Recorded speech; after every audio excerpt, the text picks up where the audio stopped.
All right, thank you, Jess. As we mentioned at the top of this newscast, the future of Dillingham Airfield is, well, now it's in limbo. The state has told the Army that it intends to vacate, and that's left aviators wondering what's next.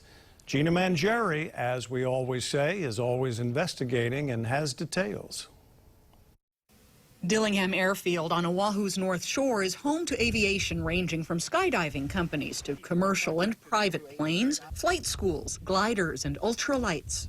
This is the only sailplane port in all of Hawaii. It is owned by the Army, but the state has operated it under lease since 1972. The state's current lease runs through 2024. Always Investigating confirmed the U.S. Army got a letter January 23rd from the state DOT, telling the Army it wants out as soon as the end of this June. To my knowledge, this has been very short notice, and I don't believe the Army or the FAA were expecting this. I think it caught them by surprise. Them and the owners of the nearly 50 civilian aircraft and multiple businesses on site who have heard nothing formal from their state DOT landlord. We got to make plans. All of us that have businesses here, big economic loss, but beyond that, like I say, my passion is training the next generation of pilots, particularly young kids and local kids that don't have the money to learn how to fly. There's just a plethora of things that are done out here that if the state feels that in their infinite wisdom they need to close this place, I feel that the repercussions are even more than they could even see what it's going to be. Area leaders are pleading with the DOT to rethink the move, even asking the governor to get involved.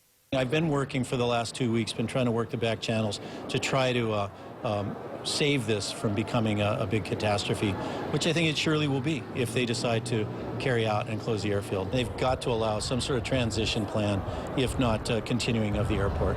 DOT told KHON2 that because the state does not own Dillingham Airfield, it does not have the authority to close the facility in its entirety. DOT did not answer my questions about specific timelines and reasons for the change, saying they'll tell us and the public when it's final. Is something like a private entity, a nonprofit entity, some sort of third-party manager or provider possible? It's hard to say. I mean, there are airfields that probably could be operated by some sort of co-op, but you can't do that with no notice. The Army tells me they're now analyzing the possible impacts resulting from the state's early termination notice to determine the way forward. A fatal skydiving crash there last summer revealed management-tenant disputes, liability issues, and safety and maintenance concerns. The U.S. Army told me then that if the state ever did walk away, the Army would likely cease all for-profit activity there. Many think the crash and a renewed focus on airplane and helicopter regulation from here to Washington is playing a part in the state's decision-making. It just breaks my heart, the kind of, when something like that happens. And of course it has huge repercussions. It gives aviation a real bad image, which it shouldn't have, because most of us fly very safely and are very safety-oriented.